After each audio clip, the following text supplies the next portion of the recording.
Joyao de la Bundesliga. Barcelone définit le remplaçant de Robert Lewandowski. Offre anglaise séduisante pour recruter Ronald Araujo. Barcelone perturbe les plans de Manchester United concernant Rashford.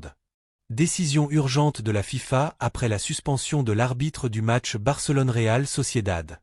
Et avant de commencer, n'oubliez pas de partager vos pronostics dans les commentaires sur le résultat du prochain match d'Albacete. Et si vous suivez le FC Barcelone, n'oubliez pas de vous abonner à la chaîne et de liker la vidéo. Joyao de la Bundesliga. Barcelone définit le remplaçant de Robert Lewandowski. La direction sportive du FC Barcelone a commencé à planifier tôt pour sécuriser l'avenir de la ligne d'attaque de l'équipe, consciente que la carrière de l'expérimenté attaquant polonais Robert Lewandowski approche de ses phases décisives. Le club catalan cherche à éviter tout vide offensif futur en recherchant un jeune remplaçant pouvant évoluer progressivement avec l'équipe sous la direction de Hans Flick. La stratégie de Barcelone repose sur la recherche d'un attaquant possédant un potentiel prometteur et un prix adapté à la politique financière du club, de manière à l'intégrer progressivement dans l'équipe et à en faire l'héritier légitime de Lewandowski sans avoir à dépenser des sommes astronomiques. Christian Kouamé, le choix principal pour renforcer l'attaque. Selon le site Fichage, dans le cadre de cette recherche, le nom du jeune attaquant camerounais Christian Kouamé, âgé de 19 ans, a émergé comme l'une des meilleures options disponibles pour Barcelone. Kouamé a fortement attiré l'attention lors de la saison dernière en deuxième division espagnole avec Albacete, offrant des performances remarquables malgré sa jeunesse. Sa performance n'est pas passée inaperçue, puisque le Bayer Leverkusen allemand s'est précipité pour le recruter pour 5,25 millions d'euros, un montant que les observateurs jugent modeste, par rapport aux grandes capacités du joueur et à sa capacité de progresser dans un environnement compétitif comme la Bundesliga. Leverkusen, étape pour préparer le successeur de Lewandowski. Barcelone considère que la présence de Kouamé au Bayer Leverkusen est actuellement un avantage, le club allemand étant réputé pour sa capacité à façonner les jeunes talents loin des pressions directes du camp nou, et les recruteurs catalans suivent régulièrement le développement physique et tactique du joueur, en préparation pour agir au moment opportun. Les rapports indiquent que le club allemand pourrait ne pas s'opposer à des négociations futures si le joueur continue de progresser comme prévu, et Barcelone a présenté une offre officielle conforme aux ambitions de toutes les parties. Pourquoi Barcelone préfère-t-il recruter Kouamé? Plusieurs facteurs font du jeune attaquant camerounais une cible idéale pour le projet de l'entraîneur Hans Flick. Intégration avec Lewandowski, Kouamé n'est pas considéré comme un remplaçant immédiat, mais comme un joueur qui apprend de l'attaquant polonais et acquiert de l'expérience. Caractéristiques techniques, il se distingue par sa force physique, ses déplacements intelligents dans les espaces et sa vitesse, des qualités qui apportent une grande diversité offensive à l'équipe. Coût financier, la valeur marchande du joueur correspond aux contraintes financières imposées par la réglementation du fair play financier au club catalan. Vision Future Tranquil. Barcelone travaille discrètement et calmement pour garantir une transition fluide au poste d'attaquant central. L'objectif n'est pas de se séparer de Lewandowski, mais de s'assurer qu'un remplaçant prêt techniquement et physiquement sera disponible lorsque la star polonaise décidera de mettre fin à sa carrière au club. Le possible transfert de Kouamé représente la vision du club d'investir dans des jeunes talents avec un faible risque financier et un rendement technique élevé. Offre anglaise séduisante pour recruter Ronald Araujo. Le FC Barcelone est de nouveau au cœur de l'actualité du marché des transferts après avoir reçu une offre officielle de Premier League, plus précisément du Tottenham, pour recruter le défenseur uruguayen Ronald Araujo. Dans les conditions économiques actuelles du club catalan, cette démarche oblige la direction à réfléchir avec profondeur et réalisme, loin des émotions. Selon le site Fichage, l'offre des Spurs s'élève à 35 millions d'euros, répartie en 30 millions d'euros comme montant fixe plus 5 millions d'euros en bonus et variables, offre que Barcelone a commencé à étudier sérieusement en interne. La baisse de performance place Araujo dans le viseur des critiques. Le défenseur de 26 ans traverse sa saison la plus faible depuis son arrivée en équipe première. Malgré sa participation à 18 matchs et 2 buts inscrits, ses performances défensives ont suscité de nombreux doutes, paraissant éloignées du niveau physique et technique qui le caractérisait les saisons précédentes. La direction sportive de Barcelone estime que la valeur marchande du joueur pourrait ne pas augmenter significativement à court terme, surtout avec les blessures répétées et les fluctuations de niveau, ce qui met le club sous pression pour prendre une décision cruciale.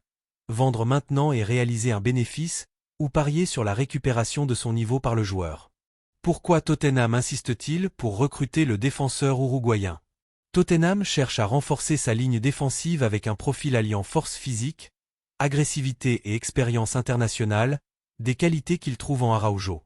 Les responsables londoniens estiment que la Premier League est l'environnement idéal pour que le joueur retrouve sa meilleure version, étant donné la nature du championnat axé sur le physique et les espaces ouverts. Tottenham mise sur le besoin urgent de liquidité de Barcelone pour inciter le club catalan à accepter l'offre, sachant que les 35 millions d'euros pourraient être une bouée de sauvetage pour alléger la masse salariale ou financer d'autres transferts. Division interne à Barcelone, équilibre financier ou perte technique.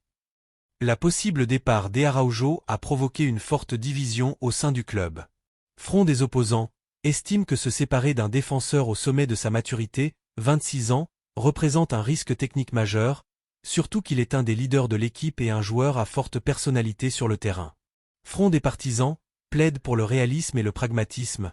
Si le joueur ne délivre pas les niveaux espérés et qu'il existe une bonne offre financière, le vendre libérerait de la marge dans le plafond salarial et permettrait de renforcer d'autres postes prioritaires. Décision prochaine qui définira l'avenir. La direction du Barça devra trancher dans les prochaines semaines, car accepter ou refuser l'offre de Tottenham enverra un message clair sur la politique du club en matière d'achat et de vente dans la période à venir. Barcelone perturbe les plans de Manchester United concernant Rashford. Les médias ont révélé de nouveaux développements concernant l'avenir de Marcus Rashford, prêté par Manchester United à Barcelone, face à un conflit entre les deux clubs sur le joueur. L'international anglais joue actuellement à Barcelone en prêt jusqu'à la fin de la saison, avec une option d'achat définitive de 30 millions d'euros incluse dans son contrat de prêt avec Manchester United. Des rapports antérieurs indiquaient que Barcelone avait décidé de conserver Rashford après la fin de son prêt, tandis que United a changé ses plans et souhaite maintenant le récupérer après le limogeage de l'entraîneur Ruben Amorim, qui avait été la cause de son prêt à Aston Villa puis au Barça. Selon le journal espagnol Mundo Deportivo, Barcelone n'est pas inquiet pour l'avenir du joueur, car il a une priorité absolue dans les négociations. Si Barcelone décide d'exercer l'option d'achat, United n'aura aucun rôle dans l'opération et ne pourra pas empêcher Rashford de rester au club catalan. Sa voie pour récupérer le joueur serait de renégocier le montant. Par ailleurs, le journal britannique Manchester Evening News a rapporté que Rashford se sent à l'aise à Barcelone et apprécie de jouer et de vivre là-bas, considérant cette expérience comme une opportunité idéale dont il a toujours rêvé, ce qui complique son retour potentiel à Old Trafford. Il convient de noter que Rashford, âgé de 28 ans, est sous contrat avec Manchester United jusqu'en 2028. Il a participé à 32 matchs avec Barcelone cette saison toutes compétitions confondues, inscrivant 10 buts et délivrant 12 passes décisives. Décision urgente de la FIFA après la suspension de l'arbitre du match Barcelone-Real Sociedad. La FIFA considère que toute décision d'écarter un arbitre des désignations dans une compétition locale comme la Liga constitue une mesure technique interne relevant du concept de contrôle de qualité arbitrale, et non une réaction émotionnelle ou une réponse à la pression des supporters. Car l'arbitrage, au final, n'est pas un poste fixe, mais un niveau de performance mesuré semaine après semaine. Du point de vue de la FIFA, l'essence du sujet n'est pas le nom de l'arbitre ni sa réputation internationale, même s'il fait partie des arbitres les mieux classés. La FIFA considère que le titre d'arbitre international n'implique pas d'immunité, mais une plus grande responsabilité. Des décisions plus sensibles, des attentes plus élevées et une supervision plus stricte sur 3 points clés. Premièrement, la constance des critères tout au long du match. Deuxièmement, la qualité de la décision initiale avant de recourir à la technologie. Troisièmement, la gestion psychologique du match, protestation, tension et évaluation de la gravité des contacts entre joueurs. Concernant la polémique entourant les grands matchs comme Barcelone contre Real Sociedad, la FIFA établit une règle d'or. Il ne suffit pas que l'action se termine par la bonne décision après révision, l'important est que tous sentent que l'arbitre contrôlait le déroulement du match et qu'il n'était pas dépassé. Car le plus dangereux pour le jeu aujourd'hui n'est pas une erreur unique, mais le sentiment accumulé des supporters que les décisions changent d'une action à l'autre et d'un critère à l'autre.